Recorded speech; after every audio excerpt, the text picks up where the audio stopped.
I'm Shannon. And I'm Lisa. And KK's here too. And you're listening to Blacktivities, A celebration of all things Black. Black culture, Black history, Black perspectives, and Black panache. Celebrating our Blackness doesn't mean exclusion. Everybody's invited, but you gotta come in and have a seat. So let the Blacktivities begin.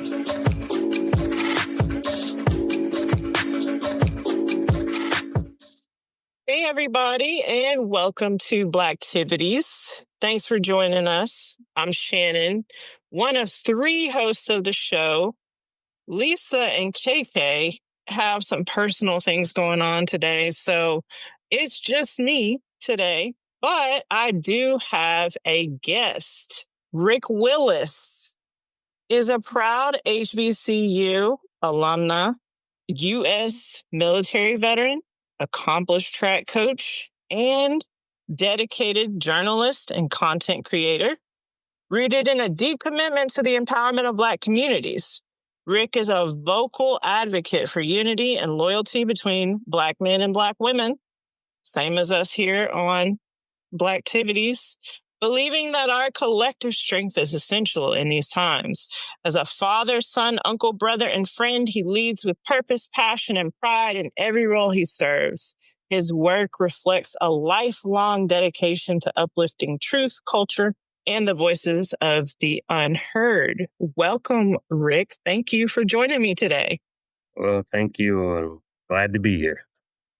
So I don't know about you, but I've been feeling this attack on Black lately, and it really is just irking me. So I've had to go off on a few people. And when I say go off, I don't literally mean go off, because that's just not my personality. I basically intelligently set them straight. So if I'm being real, I don't go off on anybody. That's not my MO. But I am tired of being called controversial just because I want to talk about Black history and Black stuff. And I'm tired of being told that I want to play the victim because I point out iniquities and injustice. Because I wouldn't say that I'm a victim to anything. I feel like I'm a victor because I come from a people that's overcome so much. I feel like you could put us in the dictionary under resilience. Have you been feeling that lately? Yeah, and it just goes part to their fear. Yeah. Their fear because they realize that we know they've been lying to us all of this time, and that lying stops. And that lying only works in certain regions within given states. And now that people are Black people are becoming more educated, we ain't going for that. And they don't know how to act. They don't know how to respond to that. They've tried everything to get us in the streets, and it hasn't worked. And we got a large coalition of Black women that just ain't having it. That 92%, that 83% of Black men, we ain't having it. And we ain't having it from nobody. Ask Target about us. Proud 92%er over here. Yes, definitely. Before we get deeper into the discussion, first, I want to do the segment that we call Big Facts. So here are the big facts. So there are a lot of things people deem to be opinions on this topic, but we'll get to those. There are still some documented facts that I'm going to discuss in this segment. All of this stuff is big facts. It can be proven. So starting with after the Civil War, during Reconstruction, once slavery ended, so let's remember also that this was a forced decision for the South, Black Americans began to exercise new rights, voting, holding office, building schools and churches. But the progress that they were making was met with immediate and violent backlash. Between 1865 and 1877, at least 2,000 Black women, men, and children were victims of racial terror lynchings by white mobs. Thousands more were assaulted, raped, or injured in racial terror attacks during this period. The Equal Justice Initiative reports that the rate of racial terror lynchings during Reconstruction was nearly 3 times higher than in the decades that followed. These were not isolated incidents. White supremacist groups like the KKK organized campaigns of terror targeting Black people and their allies. They burned Black schools and churches, murdered Black political leaders, and used torture to intimidate anyone who tried to vote, seek education, or own land. Congressional investigations at the time documented these atrocities with over 13,000 pages of testimony and reports describing organized bands of armed men carrying out murders and attacks to maintain white supremacy. So who were these armed men? They weren't Black people, like they like to say that we're inherently violent, but these were considered upstanding men in the community, doctors, lawyers, clergymen, etc. But that's another topic for another day. This violence was highly effective in undermining Black political power. How do we know that? Because during Reconstruction, 17 Black Americans served in the U.S. Congress, and more than 600 served in state legislatures. But by the end of the 19th century, white supremacist violence and new laws like poll taxes and literacy tests had nearly eliminated Black political representation in the South. In South Carolina, for example, Black voter numbers dropped from over 90,000 in 1876 to fewer than 3,000 by the end of the century. The backlash didn't stop at violent attacks. It also included economic and social attacks. Black workers, especially Black women, were targeted by racist campaigns in the press and by employers. Black communities faced economic intimidation, false accusations, and arbitrary violence, all designed to keep them from achieving stability or success. When early 20th century historians reported on Reconstruction, they portrayed Black political participation as a disaster, erasing the reality that Black leaders built schools, advocated for civil rights, and worked to create a more just society. Confederate monuments were put up as public displays of resistance to racial equality. Throughout the 20th century, Black resistance and progress were met with new forms of violence and suppression, including the burning of Black neighborhoods, the destruction of Black-owned businesses, and continued lynchings. The Equal Justice Initiative has documented over 4,400 racial terror lynchings of Black people in America between 1877 and 1950. Fast forward to today, same thing, different day. In recent years, at least 18 states have passed laws or imposed restrictions on how schools can teach about race, racism, and slavery. In Florida, the state banned the AP African American Studies course and introduced standards that require teachers to highlight supposed benefits of slavery, such as enslaved people developing skills that could be applied for their personal benefit. In some states, official curriculum changes have downplayed or omitted the fact that slavery was a central cause of the Civil War. Across the country, books that teach Black history are being banned or removed from school libraries. Buildings and schools named after Black leaders are being renamed, while Confederate monuments and symbols are being erected or preserved. In some cases, government agencies have removed videos and materials that feature important Black historical figures, further erasing their contributions from public memory. At the federal level, proposals have been made to dismantle the Department of Education and eliminate civil rights protections for students, especially Black students, which would make it even harder to ensure that Black history is taught honestly and accurately. These are not opinions, they're documented facts, supported by historical records, government investigations, and news reports.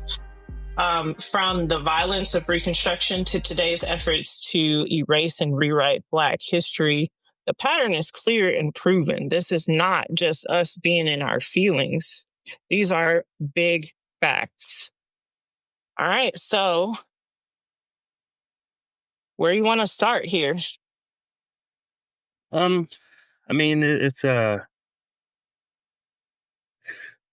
much that could be said, but we want to stick to facts. They're always telling us to pull ourselves up. by our bootstraps. Mm-hmm. Well, the very system is saying it are the ones cutting the straps, stealing the boots, or putting weight on our feet. So And let's be real, Rick, like a lot of them did not pull themselves up by their bootstraps. I mean, white wealth was built through handouts. 1862, Homestead Act, free land for the whites only. New Deal, housing loans, Social Security excluded most black folks. The GI Bill, while vets got college and home ownership, black vets often were denied. And then black success is punished or destroyed. Tulsa, Black Wall Street, Rosewood, move bombing in Philly. Today, black TikTok creators get suspended while their content is stolen and monetized by others. It's still happening. And we talked about that last episode. So it's crazy how they'll say something, right? I'll give you an example. They'll say, go to school, get an education. But they do underfund the black schools, fire black teachers, and ban black history. They'll say, work hard and get a job, then discriminate in hiring, lock us out of unions and deny promotions. They'll say, start a business, but the banks deny black loans, platforms suppress black content, local governments raise taxes and zoning barriers. They'll say buy a home, then redlining, predatory lending, and high interest supreme loans target black buyers. Be peaceful, they say. They still murdered Martin Luther King Jr. and send the FBI after peaceful leaders. And then they say stay out of trouble. They criminalize blackness anyway. So what do you want us to do? And at this point, everything they've tried, we've endured. We're still here. And now it's about getting a strategy. We've been playing so much defense, having to play so much defense. We need to go on offense as a culture. Stop moving to what they do. They need to move to what we do. And I think that's what they're scared of. Because if we do go on offense, it's over. Yes. It really is. And the sad part is there's no real platform for us to come together. Like, I'm going to say this. The church used to be the place where blacks would go to organize. Mm-hmm. Can't do that now. And we have something going on that I've talked with my friends and we're like brainstorming constantly because we have a problem within the black community that we got to figure out something, how to deal with that part. For instance, if you and I come up with a strategy, right, between you and I, and we're the only ones in on this strategy, yeah, it works. But the minute you start telling outsiders about what you and I got going on, that's when it gets messed up.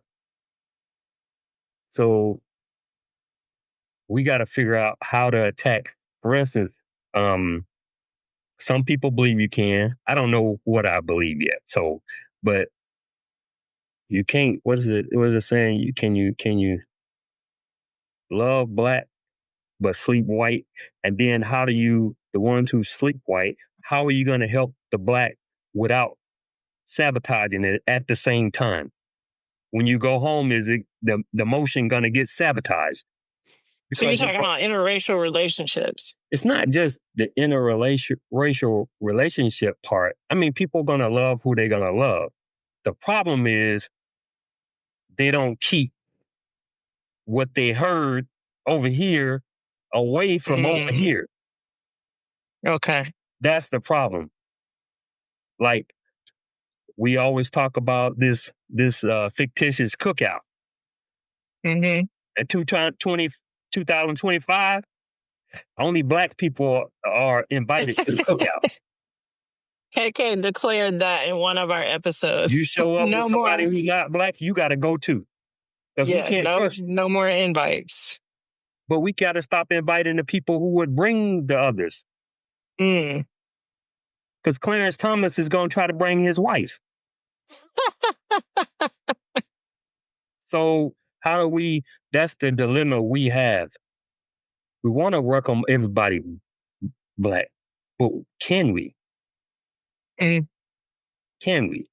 And that's the messed up part. We can have the greatest movement now, but it can get sabotaged because we feel like we can save us all, and maybe we can't. I don't know the answer to that. And I don't, like, I've talked with people, and it's like, in 2025, who'd win? Who'd have more support? Would it be Malcolm or Martin? I believe Malcolm. Mm. We got too many Martins. We need some Malcolms. We need more Malcolms because they're pushing us over. They're running over us. That's a good discussion question, actually. Like, who would, if neither one of those figures had been killed, who would have more support these days in 2025, Malcolm or Martin? If y'all are watching on YouTube, put your comments. I want to know what you guys think. Let's talk a little bit about white victimization. It seems like they're trying to shape this narrative that, white people are being discriminated against through things like affirmative action and DEI and programs like that. What do you think about that? Well, that's their mechanism. That's what they do. You say it's snowing, it's raining. You say it's hot, it's cold. You say something happened to you or you shouldn't have been there. There is this video, and I posted it on my page recently. There is an actual video. There is somebody who he did an impression of Donald Trump's voice, right? So they have Donald Trump's voice saying the most outlandish thing to a room full of Trump supporters. And they were telling these people that this is what Trump said, and we got to get in front of this. Like, we got to get in front of this, the camera, to say stuff to when people start talking about it, we got to make them shut up. And you would not believe, like, this voice is this guy, and he says, yeah, when I'm running my pageants, sometimes the girls are in there, they're getting naked. And so sometimes I get naked and I walk in there too. And if they say, oh, he came in there while we were naked, I could say, hey, they came in there while I was naked too. My Jew lawyer said that'll work.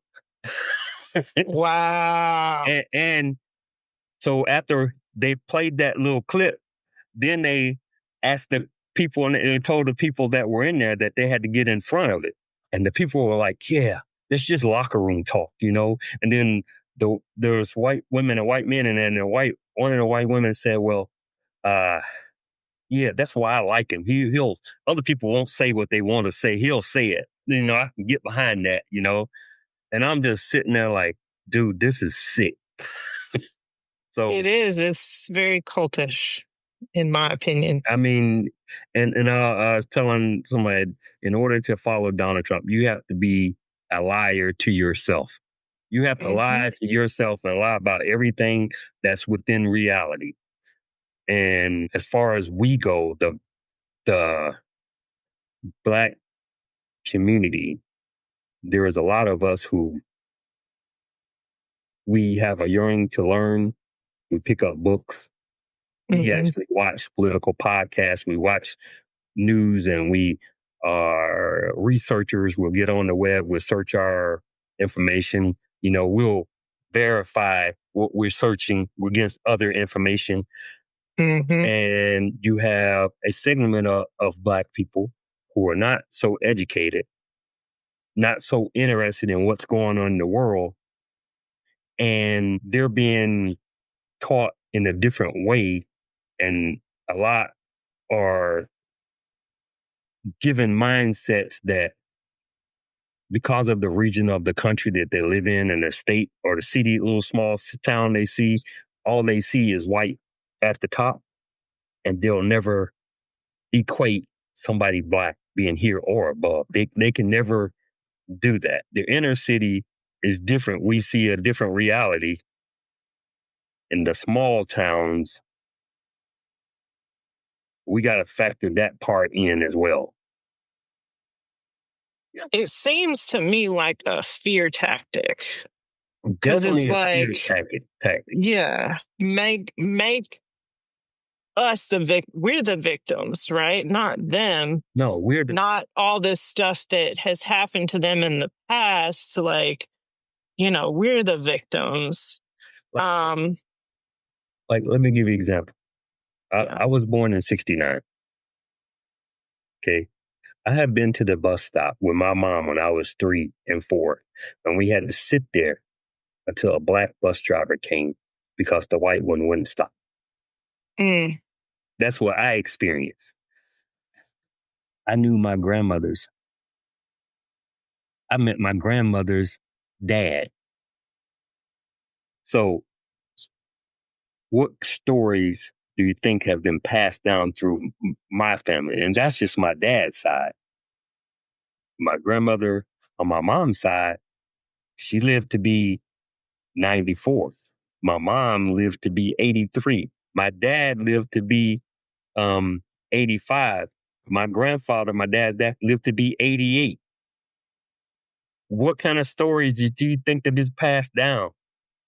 And technically, in America, when I was born, we were not free. Mm. People couldn't vote without poll taxes to the 70s, 1970s. Mm. So they always talk as if things that happened were bazillion years ago. Oh, yeah. Martin Luther King died in the 60s. He was murdered in the 60s. So was Malcolm. So was the the Black Panther. Remember the Black Panther? Like, this stuff happened in the 60s and 70s. It's not that long ago. Absolutely. Yeah. I'm a generation removed. Yeah. So, and it's really, it's scary that now all these narratives are coming out. Like, we got to figure out how we move. As a Black person, I know we're going to overcome whatever it is they throw at us. But I don't want to just keep overcoming whatever they throw at us. I want to make it to they're afraid to even try to throw something at us. Right. They're going to.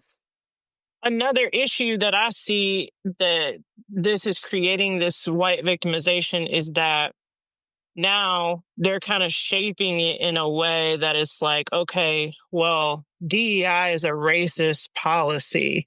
So basically, if you're a minority, if you're anything other than a white male, basically, like, they're shaping this narrative where it's like, you can't be competent. Yeah, they fired these competent Black people and airplanes started falling out of the sky. And before it was DEI, it was critical race theory. And before it was that, it was like lazy Black people. You mean these same Black people that you got who you stole from another continent to bring over to do the work that your tired ass didn't want to do? Correct. So yes. And that one is still very prevalent because I've been told to get a job and whatever in comments on posts. That I need to get a job and stop being lazy. Oh, and we're so violent, yet you got us sitting for your granny. You got us you got us watching your kids, but we're so violent. If we're lazy and so violent, why would you want us in your fields? And why would you want us in your home watching? Now, it was fine when Black women were in the house being maids and stuff. They were fine. They weren't afraid of Black people then. Mm-hmm. Because I'm going to tell you, if you pull up the FBI crime stats, right, and you look at the crime, white people really need to be afraid of white people. Hell, we need to be afraid of white people. Because The school shootings, them white people. Children being molested, women being that's white people. That's corporate crimes, blue collar crime, all of that. It's white people. When your information is being stolen, the banks get robbed, all that kind of stuff. That's white people. But they want to say it's us. It's like when you look at the FBI crime stat, it's like 4,900,000 crimes created by white people, 2 million created by black people, and then it goes lower and lower and lower. White people create crime about 4 times the amount. When they always talking about immigrants way down here, and whites are way up here. But they have to put fear in things, because yes, a lot of fear mongering. When they see you driving a nice car and they got their old Ford pickup truck from 1995, that's a problem. It's really rooted in jealousy and envy.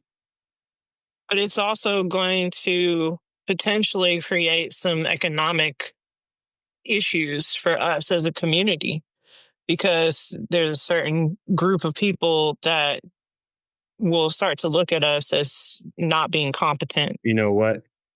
Let me tell you who's going to look at us as competent. I'm a white business owner, right? All these black people been working for me is the reason I'm making all this money. You telling me you want me to get rid of them? That ain't happening. I ain't going to lose all my money just to make you happy. That's crazy. Because when you gone, I still got this company.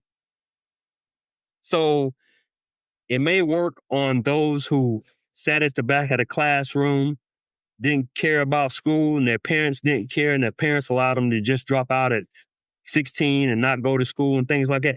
You know, they're gonna work at the garage, or they're gonna work at Plant 5. You know, they're gonna do what their parents that in that way.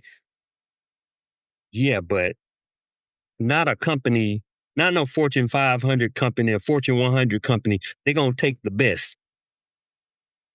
But you feel like it won't necessarily, though.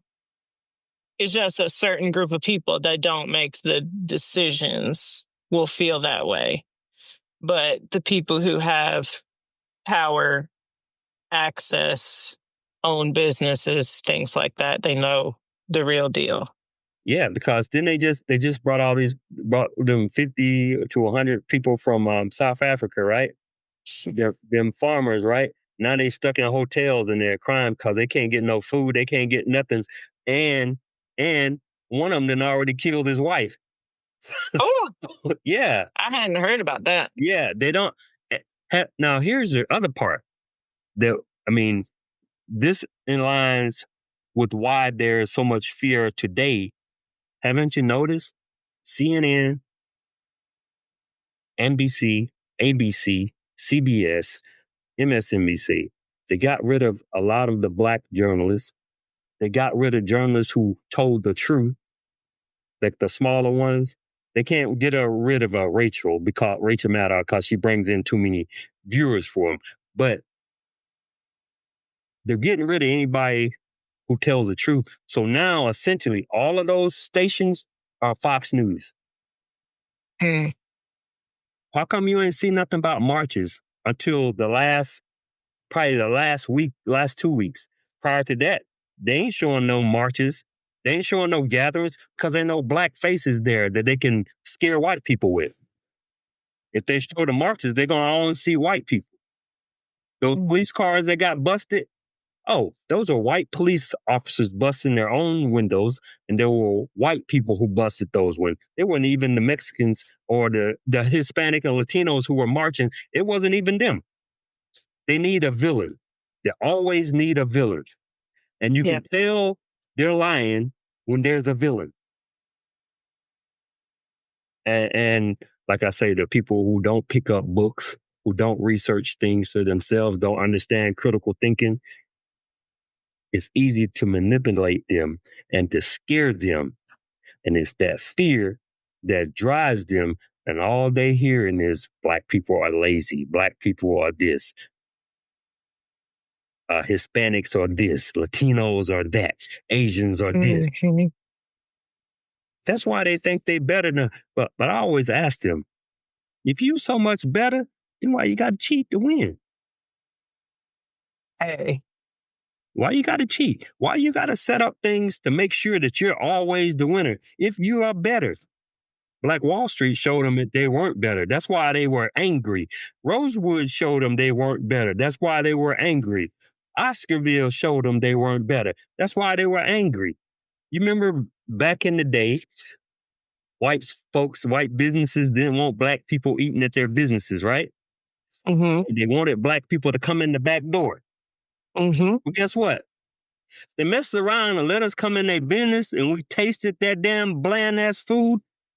So you don't want your damn food. We can go back to segregation now. We sorry for wanting it. They need us because you want to get some white people riled up. Tell them we want to go back to segregation. Well, y'all want to leave us. You notice anything done for Black people, specifically, you see white people come in, rushing in. Even if you and I wanted to just plan something small, there's going to be a white person trying to get in the door. Why?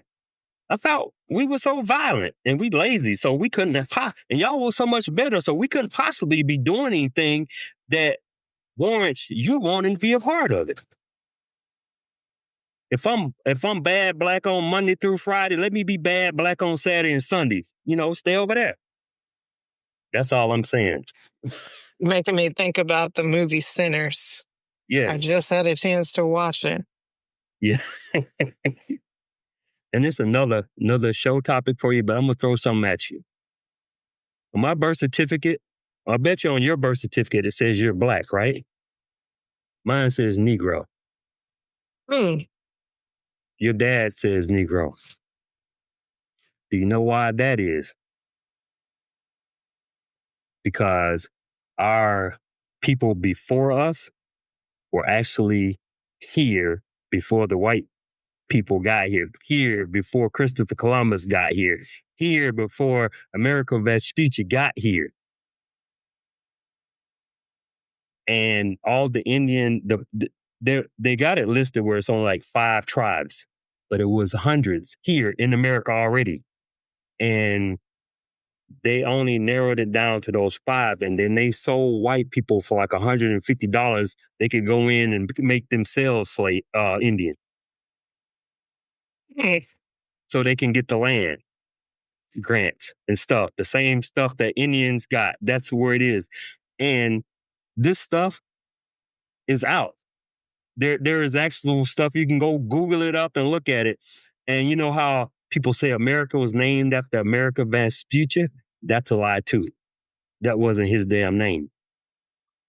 That was his last name, but not his first name. I'm gonna mix up the word, so I'm gonna let you know. Nicaragua, that country, there was a Black tribe over there. They were called the American.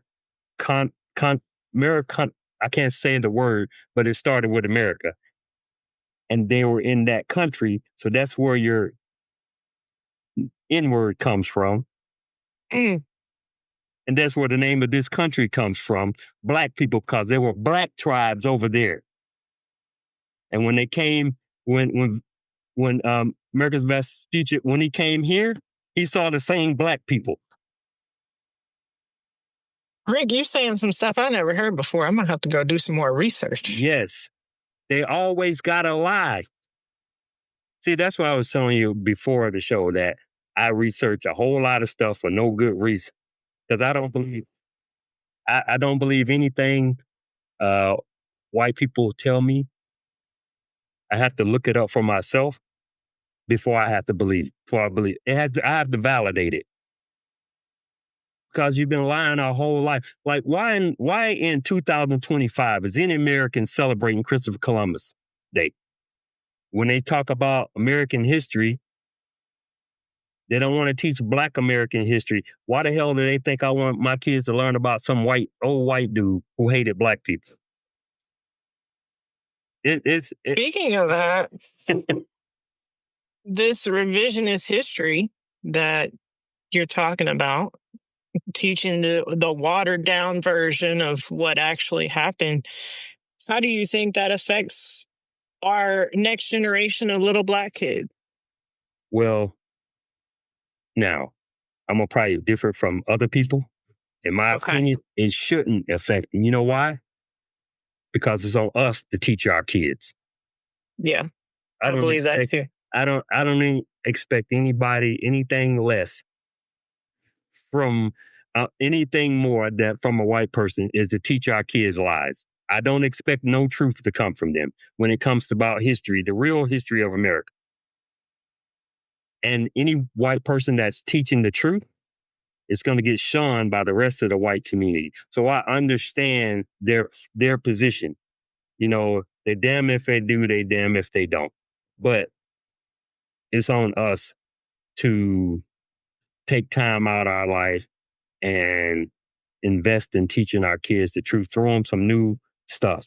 Like, I don't do Black History Month. Anyone who visits my page will know I don't do Black History Month. I do Black history every single day of the year. And I give insights to things that people aren't used to seeing. And I challenge it because I back it up with facts. You ask me a question about something, I'm going to lay you down with some links and some facts. You can go research. Now, I don't like doing that because I believe just like I wanted to learn about it, you can too. Have you ever, since you're doing your shows, let me ask you this question. Mm-hmm. You ever laid out some facts and then somebody white chimes in your comments, well, where'd you get those facts from? Every time. Look.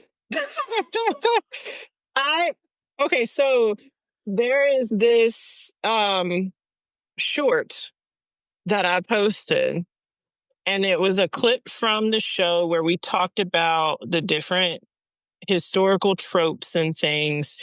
And we, like in my Big Facts segment, I was talking about the whole Black people and watermelon thing, right? And this short got like millions of people looking at it. And in the comments, it's like, you made that up. Like, this is not true. Everybody eats watermelon and yada, yada, yada. Like, I thought that was one of the tropes that pretty much everybody knew about. Yeah. I'm like, you can do a simple Google search and find this information. But it was like really controversial. And you know, I don't understand it. So I went to a high school that was on Manley Street. And I used to think my classmates were just so smart, you know, like I really did, right? Till I found out the reason they were so smart is because they had all the test answers and they didn't look like this. They looked like this. They had all the test answers. And the school became National School of Excellence. And then it came. We're from the same town, by the way. I know. I know. For our listeners and our viewers. Yeah. Yeah. So it's just crazy. Like, for instance, to give you examples, since we're from the same town, right? That the incidents where this one teacher decided to take out his gun and it was on national news. But it was all this sympathy for that particular teacher. What if he had been not the same? I don't think he would have made it out of the school alive. It's like slavery, and then what happened in Germany. Yeah, they want to put what happened in Germany up here, and I'm supposed to forget about slavery. Hell, they want to put what happened in Germany up here and what happened in Palestine down here. But they leave out the part that what happened in Germany, they got from America, the U.S. Yes, they don't tell the truth about any. That's why I said I don't believe nothing that they're saying. Well, we have to wrap up our conversation a little bit, but first, let's do a call to action for the culture. I don't know if you want to think on it a little bit or if you got it off the top of your head. What are you calling the culture to do as it relates to this topic? I think the call that I would do is to say to us as a whole that we need to start embracing each other more and putting a little more effort into it. Black women are not your enemies. Black men are not your enemies. We got to speak to each other when we see each other on the street, because we have to start killing each other with kindness. It takes no effort to say hi, good morning, or good afternoon, and things like that. It takes no effort to do that. And when you do something small, sometimes it turns into something big, and it catches on that we all start doing it. You know, when I was a kid, there was no such thing as a dap. Now everybody daps. So that's what I'm saying. You have to start somewhere small to build that up. We have to start seeing each other in a positive light. So when you see somebody like us in the crowd, you give a head nod. What's up, brother? What's up, my sister? You know, we have to start really doing it. And we have to instill it in our kids to do that as well, because there's a whole lot of energy coming at us, negative energy coming at us. We have to pump some positive energy back into each other. And I love that. we have to shut down all this negativity, let them have their own narrative, but don't feed into that narrative. You know what I'm saying? Like it's kind of like what did my grandparents said, it's kind of like how people see Vegas. Whatever happens in Vegas stays in Vegas. Whatever happened in this house, stay in this house. Don't take it outside. You mad with your girlfriend in your relationship. But when you out in public, don't be mad at all Black women. Don't be mad at all Black men. Be mad inside at the one that got you upset. But treat the rest good, the way you want to be treated. We have to start doing that. And I think that lends to us knocking down some walls, and so we can ease into being strong group of people that we really are. So that's that. I love that. Yeah. I'm calling the culture to first educate yourselves. I feel like there are a lot of things happening daily to attack Blackness and Black history and Black progress, but we can't get distracted with all the other stuff that's going on. And we can't ignore it, because I feel like sometimes it's just too much and we try to ignore it. We have to educate ourselves on how the laws and the executive orders are impacting our community. And I think we have to educate ourselves on our history. Second, I feel like we have to empower our youth, and we have to instill in them a sense of pride. Tell our little girls that they're beautiful until they know it deep within them. Tell our little boys that they're powerful, that they're smart, that they're brilliant, that they can do anything and be anything, so that no matter what the world tells them, they know it in their core. Educate them on their history. We talked about that because we can't depend on anybody else to do it. And yeah, that's what I'm calling the culture to do. I also want to encourage you to click that plus in Apple Podcasts or the subscribe button in YouTube if you enjoyed this episode, so that you can keep up with the latest episodes. We also love to hear what you love about the show. So let us know in the comments what you loved about today's show, and on those 5-star reviews that I just know you're going to leave us because you love the show.